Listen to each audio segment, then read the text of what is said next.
Shalom, kembali berjumpa dalam program Bible Study Online CK7, di mana pada hari ini kita akan membahas 2 Raja-Raja pasal yang ke-15.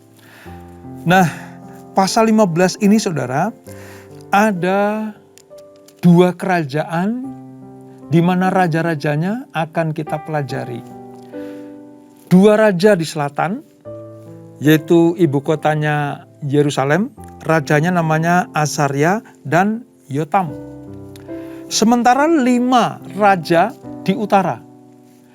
Kerajaan utara atau Israel, ibu kotanya Samaria. Seperti kita ketahui bahwa pasca kematian Salomo, kerajaan Israel itu terpecah menjadi 2. 10 suku di utara, 2 suku di selatan. Nah, Allah menghendaki supaya raja-raja Israel itu hidup seturut dengan apa yang dilakukan oleh Daud. Takut akan Tuhan, setia kepada Tuhan, tidak menyembah kepada ilah-ilah lain. Tapi sayangnya, sebagian besar, khususnya kerajaan utara itu saudara, semuanya jahat di mata Tuhan. Semuanya jahat di mata Tuhan. Sampai-sampai nanti pada akhirnya Tuhan mengizinkan orang Asyur datang untuk menawan, mengalahkan kerajaan utara. Mereka ditawan ke Asyur. Nah, melihat kerajaan utara jahat di mata Tuhan, dihukum Tuhan ke Asyur, yang selatan gak belajar daripada itu. Mereka ikut juga melakukan hal yang jahat di mata Tuhan. Makanya selatan dibuang ke Babel. Jadi utara dibuang ke Asyur, selatan dibuang ke Babel.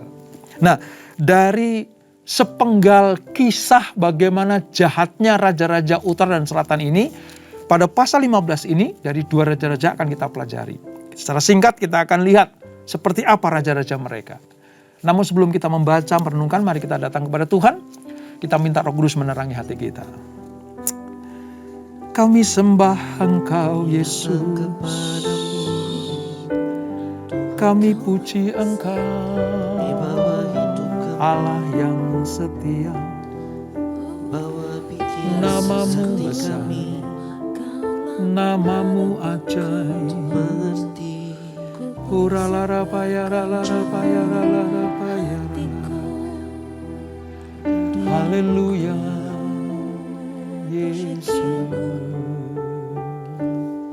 Yesus, Kau kebenaran yang menyelamatkanku. Kau memberikanku hidup dan pengharapan.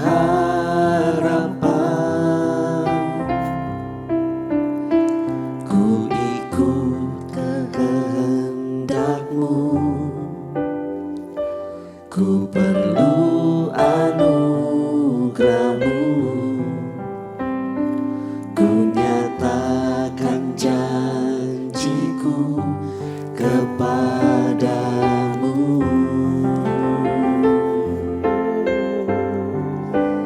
Kalau ku hidup bagimu, hatiku tetap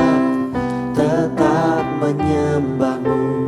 Dunia tak bisa menjauhkanku dari kasih-Mu. Selama ku hidup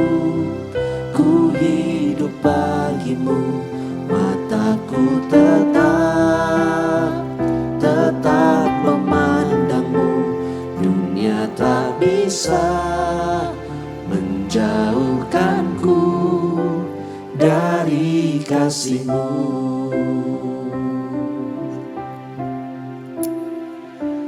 Yesus, Kau kebenaran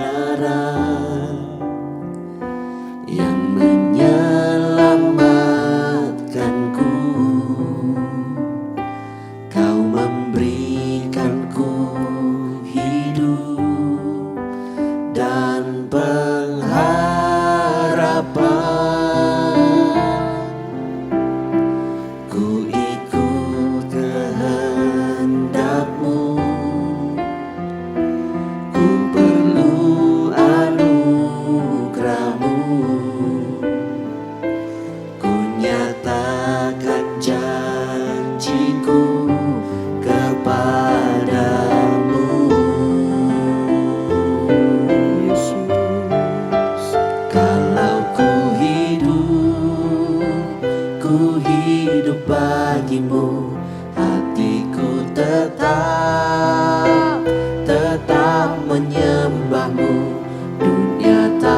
bisa menjauhkanku dari kasih-Mu.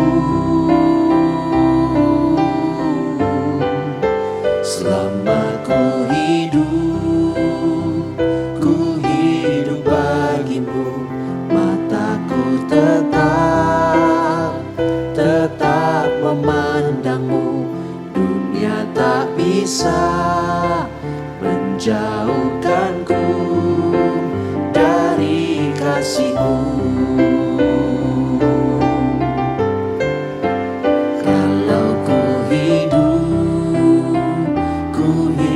bagimu, hatiku tetap menyembahmu. Dunia tak bisa menjauhkanku dari kasih-Mu.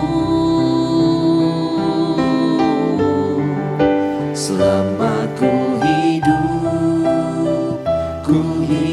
bagimu, mataku tetap memandangmu.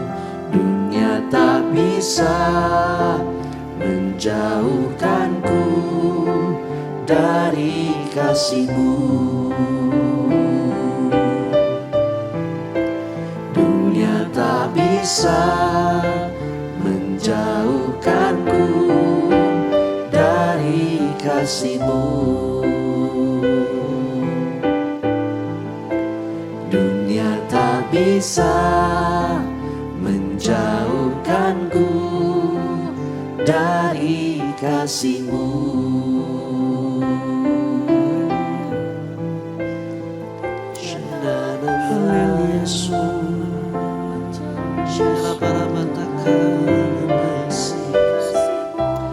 Mata kami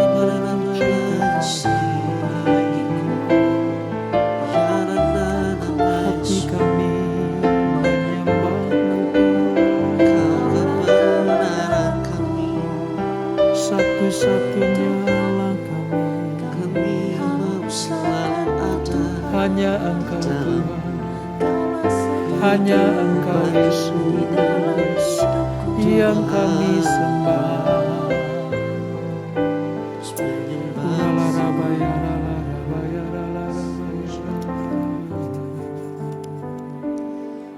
Bapa yang mengasihiku, kuasa-Mu memulihkanku. Amin, Yesus. Hati yang baru Kau berikan, untukku dapat melihat rencana-Mu indah bagiku. Kau ada di setiap jalanku. Hatiku haus dan lapar akan Engkau. Kaulah segalanya di dalam hidupku. Kerajaan-Mu, kebenaran-Mu, itu bagianku. Kaulah yang kupandang selama hidupku. Mengasihi-Mu, memuliakan-Mu, Bapa dan Rajaku.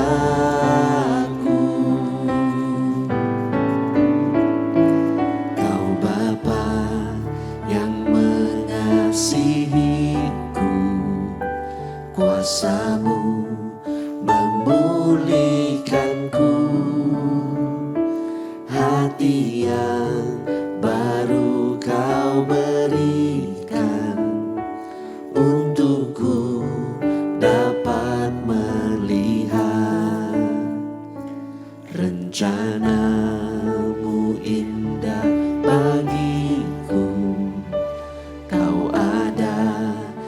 setiap jalanku.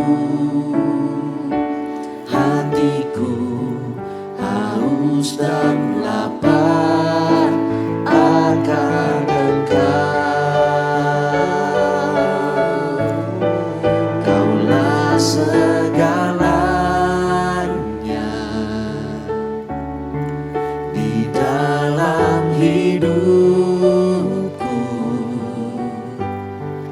Kerajaanmu, kebenaranmu, itu bagianku. Kaulah yang ku pandang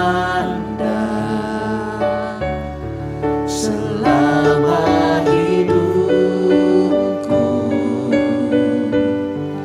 Mengasihimu, memuliakanmu, Bapa dan Rajaku. Kaulah segalanya di dalam hidupku. Kerajaanmu, kebenaranmu, itu bagianku. Kaulah yang ku pandang selama hidupku. Mengasihimu, memuliakanmu, Bapa dan Rajaku.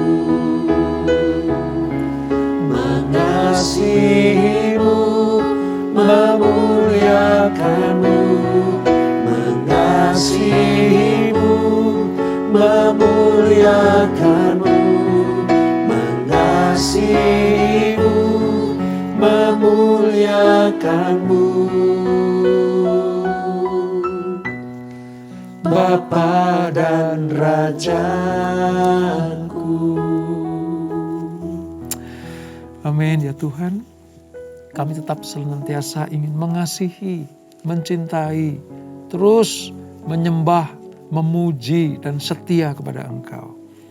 Terima kasih Tuhan Yesus untuk anugerah rahmat dan kebaikan-kebaikan-Mu. Terima kasih untuk segala berkat-Mu yang kami terima. Dan sebentar kami akan melanjutkan pembelajaran kami. Mari Roh Kudus urapi kami, jamah kami, supaya kami mengerti apa kehendak Tuhan untuk dapat kami lakukan ketika kami melayani, ketika kami hidup pada masa ini. Terima kasih Bapa. Roh Kudus terangi hati kami. Di dalam nama Yesus, mari yang siap belajar firman Tuhan, sama-sama kita katakan amin. Saudara, di pasal yang ke-15 dari 2 raja-raja ini, tadi saya katakan ya, ada 2 raja Yehuda selatan dan 5 raja Israel utara. Nah, kisahnya seperti apa? Tidak semuanya akan kita pelajari. Saya ambil 1 raja selatan dan 1 raja utara. Nah, kita baca dulu saudara ayat 1 sampai dengan ayat yang ke-12. 1 raja selatan, 1 raja utara. Demikian firman Tuhan, 2 Raja-Raja pasal 15, Perjanjian Lama halaman sekitar 414. Asarya, Raja Yehuda. Dalam tahun ke-27 zaman Yerobeam, Raja Israel, Asarya anak Amazia, Raja Yehuda menjadi raja. Ia berumur 16 tahun pada waktu ia menjadi raja, dan 52 tahun lamanya ia memerintah di Yerusalem. Nama ibunya ialah Yekolnya dari Yerusalem. Ia melakukan apa yang benar di mata Tuhan, tepat seperti yang dilakukan Amazia ayahnya. Namun demikian, bukit-bukit pengorbanan tidaklah dijauhkan. Bangsa itu masih mempersembahkan dan membakar korban di bukit-bukit itu. Maka Tuhan melimpahkan tulah kepada raja, sehingga ia sakit kusta sampai hari kematiannya, dan tinggal dalam sebuah rumah pengasingan. Dan Yotam anak raja mengepalai istana dan menjalankan pemerintahan atas rakyat negeri itu. Selebihnya dari riwayat Azaria dan segala yang dilakukannya, bukankah semuanya itu tertulis dalam kitab sejarah Raja-Raja Yehuda? Kemudian Azaria mendapat perhentian bersama-sama dengan nenek moyangnya, dan ia dikuburkan di samping nenek moyangnya di kota Daud. Maka Yotam anaknya menjadi raja menggantikan dia. Ini sepenggal kisah dari Azaria, Raja Yehuda. Benar sih awalnya, tapi sayang dia tidak menjauhkan bukit-bukit pengorbanan. Sehingga Tuhan menjatuhkan tulah. Sakit penyakit baginya. Sekarang kita lihat raja yang di utara. Zakharia, Raja Israel. Dalam tahun ke-38 zaman Azaria, Raja Yehuda, Zakharia anak Yerobeam menjadi raja atas Israel di Samaria. Ia memerintah 6 bulan lamanya. Ia melakukan apa yang jahat di mata Tuhan, seperti yang telah dilakukan oleh nenek moyangnya. Ia tidak menjauhkan dari dosa-dosa Yerobeam bin Nebat, yang mengakibatkan orang Israel berdosa pula. Salum bin Yabes mengikat persepakatan melawan dia, membunuh dia di Yibleam, kemudian menjadi raja menggantikan dia. Selebihnya dari riwayat Zakharia, sesungguhnya semuanya itu tertulis dalam kitab sejarah Raja-Raja Israel. Bukankah begini firman Tuhan yang diucapkannya kepada Yehu, anak-anakmu sampai kepada keturunan yang keempat akan duduk di atas tahta Israel, dan terjadilah demikian. Nah saudara, mari kita lihat sebentar ya. Saya akan utarakan dulu kerajaan utara. Saudara. Dalam bacaan ini, kita melihat ada 4 kali pergantian raja di kerajaan utara atau Israel. Dalam kurun waktu berapa? 20 tahun 7 bulan, saudara. Kalau kita baca selanjutnya apa yang terjadi? Zakharia memerintah selama 6 bulan. Kemudian digantikan oleh Salum memerintah selama 1 bulan. Hanya 1 bulan, saudara. Digantikan lagi oleh Menahem memerintah selama 10 tahun. Dan yang terakhir Pekahnya memerintah selama 10 tahun juga. Kita melihat bagaimana pergantian raja itu terus bergulir di kerajaan utara.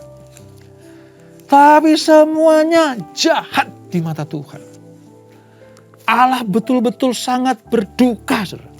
Allah betul-betul sangat sedih melihat keturunan Raja-Raja Daud dan Salomo yang harusnya hidup seperti yang Tuhan mau, tapi mereka melakukan perbuatan-perbuatan yang jahat di mata Tuhan. Kalau kita baca selanjutnya, dari keempat raja ini, ya, semuanya melakukan apa yang jahat di mata Tuhan. Bahkan proses peralihan kepemimpinan diwarnai dengan apa? Persepakatan keji dan pertumpahan darah. Mari kita lihat satu aja. Ayat yang ke-10. Zakharia dibunuh Salum. Lo lihat ayat 10 ya. Salum bin Yabes mengikat persepakatan melawan dia, yaitu Zakharia. Membunuh dia di Yibleam. Kemudian menjadi raja menggantikan dia. Coba. Pergantian raja dengan cara saling membunuh. Akibatnya apa? Salum yang tadinya membunuh Zakharia sekarang dibunuh oleh Menahem. Ayat 14. Kita lihat ayat 14. Saudara. Sesudah itu majulah Menahem bin Gadi dari Tirsa, lalu sampai ke Samaria. Ia membunuh Salum bin Yabes di Samaria, kemudian menjadi raja menggantikan dia. Coba lihat. Ditambah lagi dengan sebuah noda pertumpahan darah, di mana Pekahnya dibunuh oleh Pekah. Pekahnya dibunuh oleh Pekah.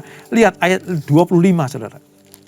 Ini saya jelaskan supaya kita mengerti bahwa cara-cara pergantian raja itu pertumpahan darah seperti ini. Ya, ayat 25. Lalu perwiranya, yakni Pekah bin Remalia, mengadakan persepakatan melawan dia dan membunuh dia di Samaria, di puri istana raja. Beserta dia ada Argob dan Arye, serta 50 orang dari Bani Gilead.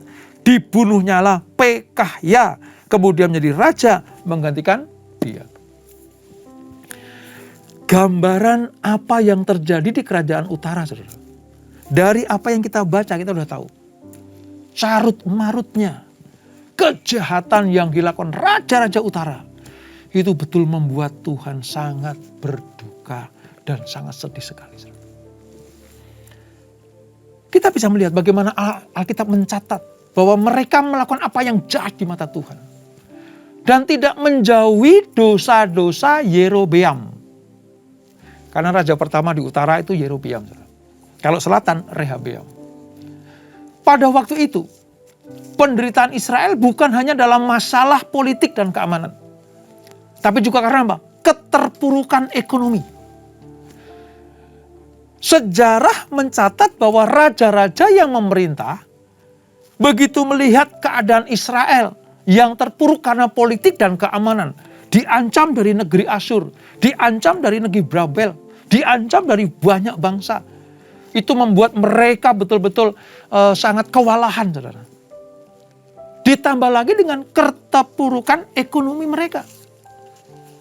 Bahkan dikatakan dalam masa-masa pemerintahan Menahem, saudara, ia membebankan rakyatnya terhadap hutang kerajaan sebesar 1.000 talenta, yaitu perak kepada rakyat. Uang rakyat ini dipakai untuk apa? Untuk menyogok Raja Asyur. Ya. Coba kita lihat ayat yang ke-20, saudara. Ayat 20. Ini kejahatan Menahem. Menahem mengeluarkan uang ini atas beban Israel. Coba. Penyembahan berhala marak.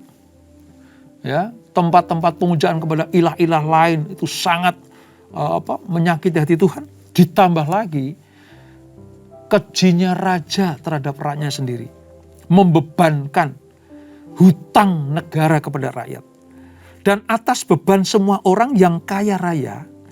Jadi orang kaya ya, itu beban hutangnya dibayar oleh rakyat miskin, saudara, untuk diberikan kepada Raja Asyur. 50 sikal perak dari setiap orang. Lalu pulanglah Raja Asyur dan ia tidak tinggal di sana di negeri itu.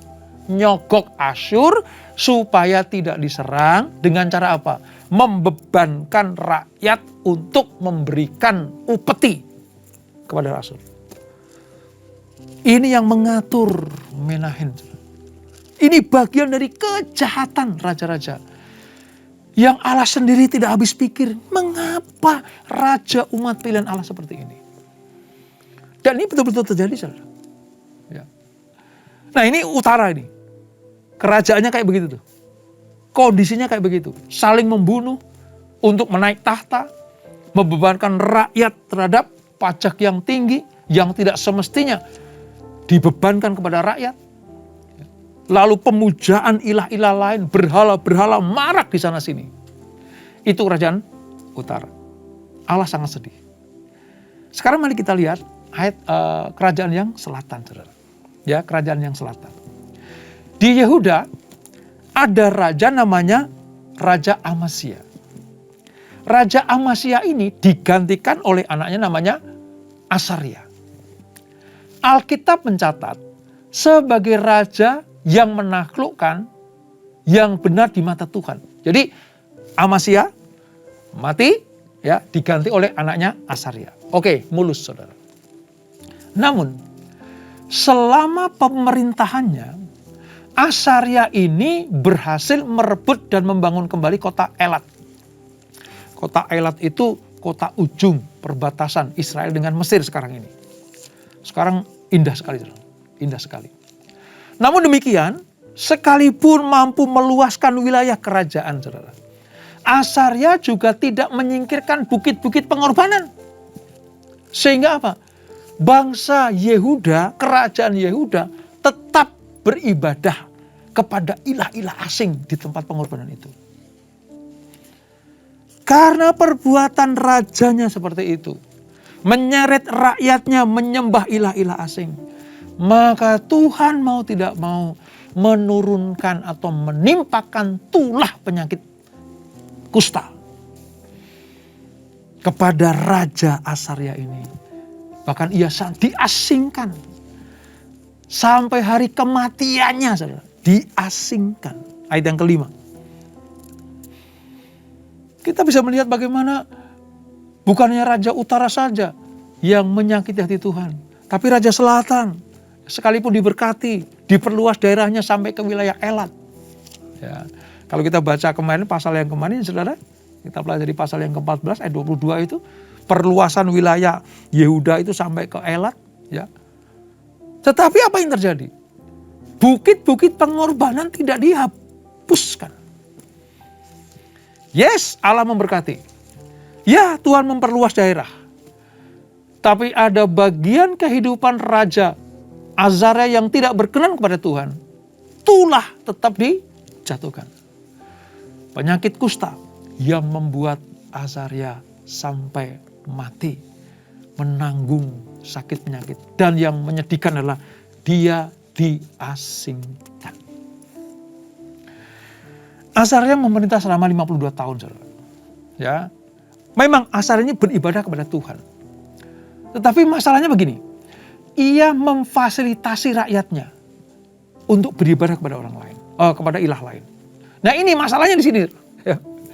Takut akan Tuhan saja tidak cukup bagi Raja Israel pada waktu itu. Hidup benar di hadapan Tuhan pun belum cukup. Sebab apa? Tugas Raja Israel bukan hanya menyerahkan diri kepada Allah secara totalitas. Tapi dia juga harus menjaga rakyatnya tetap beribadah kepada Tuhan yang satu. Yaitu Allah Abraham, Ishak dan Yakub. Ini yang harus dilakukan oleh raja-raja Israel dan Yehuda. Azaria boleh saja punya rasa takut akan Tuhan, tapi hanya untuk dirinya. Azaria boleh saja ya mendapatkan pengakuan dari Israel, memerintah sama 52 tahun. Tapi hanya untuk dirinya datang kepada Allah. Dia tidak dengan tegas melarang orang-orang Yehuda beribadah kepada ilah lain. Tapi bahkan dia memfasilitasi. Nah ini masalahnya, saudara. Kata memfasilitasi itu bukannya tidak melarang. Tapi kadang malah memberikan sebuah apa? Fasilitas-fasilitas, dorongan. Ya. Belum lagi apa? Kesombongan Raja Azaria ini, saudara. Mari kita akan baca ya ayat 16. Ayat 16. Ayat 16, saudara. Pada waktu itu, dengan mulai dari Tirsa, Menahem memusnahkan Tiflat dan semua orang yang ada di dalamnya serta daerahnya. Sebab orang tidak membuka pintu bagi kota baginya. Maka dimusnahkanlah kota itu dan dibelahnya semua perempuan yang mengandung. Ya. Ini raja-raja yang ini. Lalu ayat yang sampai dengan ayat 21 itu menunjukkan bagaimana bejatnya raja-raja entah utara atau Israel. Ibu mengandung dibelah perutnya, saudara. Ini betul-betul keji. Ini betul-betul menampilkan sebuah perilaku di luar kehendak Allah. Ini betul-betul Allah melihat praktek-praktek kekejian bagi kerajaan utara dan selatan. Makanya utara dihukum Tuhan, dibuang ke Asyur. Selatan dihukum Tuhan, dibuang ke Babel. Kenapa? Karena kejahatannya betul-betul terjadi. Dari apa yang kita baca ini, saudara, kita bisa melihat Allah tidak mau raja-raja utara dan selatan, orang Israel dan Yehuda itu setengah-setengah di dalam mengiring kepada Tuhan. Pelajaran yang dapat kita petik adalah jangan setengah-setengah mengikuti Tuhan. Jangan hanya diri kita sendiri. Kalau kita ini sebagai kepala keluarga ya atau atasan gitu. Jangan hanya kita sendiri yang beribadah kepada Tuhan. Sementara kita memfasilitasi anggota keluarga kita, anak buah kita untuk apa? Beribadah kepada ilah-ilah lain. Kita harus menjadi pelopor dalam kehidupan yang benar di hadapan Tuhan. Toh, saudara tidak bisa membawa karyawanmu untuk datang ke gereja. Mungkin saudara tidak bisa membawa anak buahmu untuk beribadah kepada Allah kita. Tapi kita harus menjadi teladan, menjadi terang, menjadi contoh bagi mereka. Supaya mereka melihat perbuatan-perbuatan Allah yang terjadi dalam hidup kita. Dan mereka mempermuliakan nama Bapa di surga. Ada dua hal yang menyakiti hati Tuhan sebenarnya dari peristiwa yang kita baca. Yang pertama adalah bagaimana mereka merebut kekuasaan dengan cara saling menjatuhkan dan melakukan perbuatan-perbuatan atau trik-trik yang jahat di mata Tuhan. Saling bunuh. Hanya untuk apa? Naik tahta. Politik bangsa asing. Cara-cara bangsa asing dipakai oleh orang-orang Israel dan orang Yehuda. Ini satu hal yang membuat Tuhan marah. Yang kedua, tidak memusnahkan ilah-ilah asing. Jadi cara-cara dunia dia pakai, ilah-ilah asing tidak dimusnahkan. Maka Tuhan sampai pada puncak kesabarannya, selesai untuk menghukum raja-raja yang jahat di mata Tuhan. Nah, dari pelajaran ini mari saudara, kita ambil manfaatnya. Jangan pernah setengah-setengah mengikut Tuhan. Sekali mengikut Yesus, tetaplah setia kepadanya. Jangan izinkan ilah-ilah lain ambil bagian dalam hidup kita. Dan yang kedua, jangan pakai cara-cara dunia. Hanya karena ingin naik pangkat, kita pakai cara-cara dunia. Menghalalkan segala cara. Jangan sampai saudara. Karena kita ini anak Tuhan, terang. Kita ini garam. Ya, kita harus menjadi pelopor dalam hal kebenaran. Pelopor di dalam hal kekudusan. Pelopor di dalam kebaikan. Supaya mereka melihat bahwa Tuhan bekerja dalam hidup kita. Dan mereka mempermuliakan nama Tuhan. Kalau saudara jadi atasan. Kalau saudara jadi pemimpin. Dari leader saudara. Mari belajarlah. Jangan lakukan seperti raja-raja Israel di utara. Dan jangan buat kesalahan dengan separuh hati. Seakan-akan ikut Tuhan, tapi menghalalkan segala cara. Seperti raja-raja di selatan. Dengan demikian kalau kita taat setia, fokus dan bulat hati mengiring kepada Tuhan, Tuhan akan memberkati sempurna buat kita semuanya.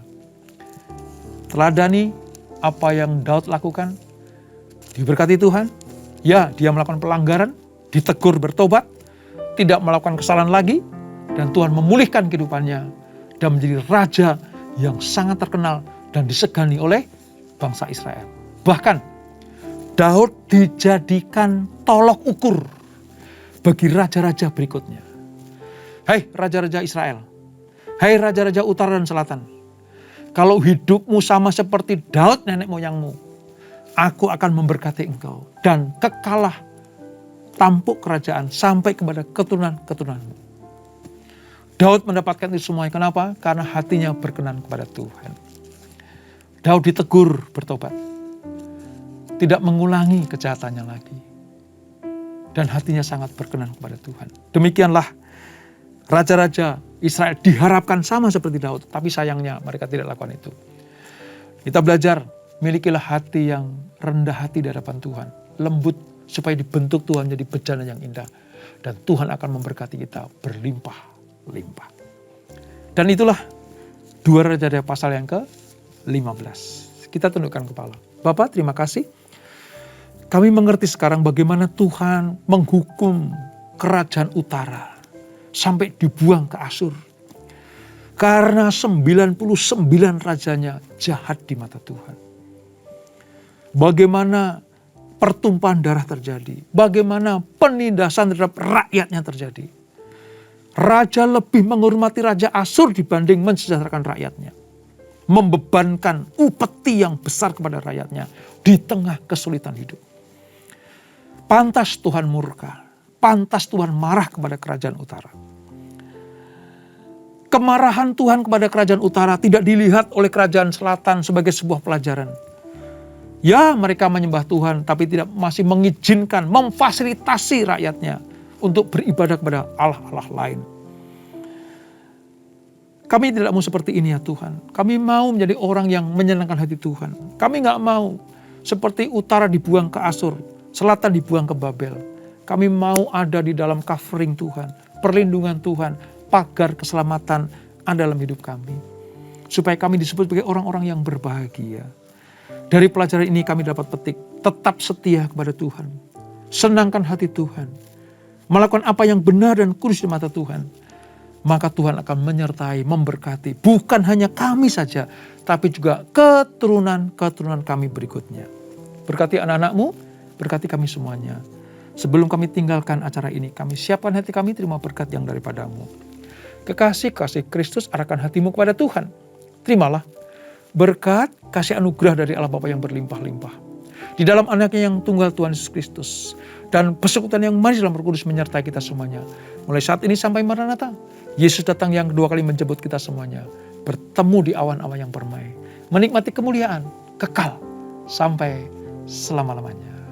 Yang diberkati sama-sama kita katakan. Amin, amin, amin. Tuhan Yesus memberkati.